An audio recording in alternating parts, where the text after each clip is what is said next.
እኮ ምንድነው የምታወሩት? አንድ ሰው ሲዝረከረክ ከማየት ውጪ ሌላ ምንድነው የምታወሩት? አስባችሁታል? በልጃችሁ ባል ነፍሰ ጡር አስባችሁታል? ነፍሰ ጡር ተኝታ እርጉዝ ሴት ተኝታ አስባችሁታል? አስታውሽ እስቲ ለምንድን ነው ትቼ የወጣሁት? የዛለት ማታ አንቺ ተኝተሽ መውጣቴ ነው ያልኩሽን ለምን ይመስልሻል? ዶሮ ይብሰል ይጨርስ እንኳን አጥፍቼው እኮ ነው የወጣሁት። አንቺ እኮ ደግሞ እኮ በንጋታው እኮ ተነስታ እኮ ሄዳለች።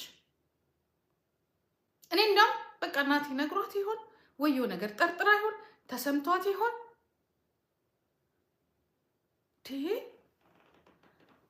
ኧረ በስመ አብ።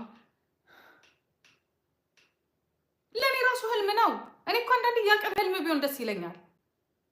ህልም እኔን አላቅማ እንደዚህ በህይወት አጋጥሞኝም አያውቅም እንደዚህ አይነት ነገር። እንዲህ እኔ እኮ አንዳንዴ የሆነ ሰይጣን ተቀምጦ ነው ያደረገው እዛ ጋር ወይስ ራሱ ልጁ ነው? ተነስቼ ሽንት ቤት ገባሁ ራሴን ያስኩኝ ምንድን ነው አልኩኝ። ወይ እንደ ሌላ ሴት ወይ የሆነ ነገር ሳደርግ ወይ እንደዛ ታደርጋለች ብሎ ፈልጎ ነው ወይስ ምን ነበር የሚፈጠረው የነበረው? እሺ እኔ እንደ ሌላ ሴት ሂጄ ከዚህ ልጅ ጋር ብገናኝ ኖሮ ምንድነው የሚፈጠረው? ምንድነው የሚፈጠረው? እሺ እንደ ሌላ ሴት አምሮኝ ወይስ እኔ በኋላ ላይ ደግሞ ራሴን ምን አሰብኩኝ? ምናልባት እንዲህ ስለምል ምናምን ቆይቼ ነው ደግሞ እሱን ምናልባት አክቴ ይሆን የሚያየው ነገር እንደዚህ ቲክቶክ ማነው ሶሻል ሚዲያ ላይ ፌስቡክ ላይ የለበስኩት ደግሞ የተንጓተተ ረጅም ቲሸርት ሽቲ ነው። ገላ እንኳን የሚያሳይ አይደለም። ክረምት ነገር ነው።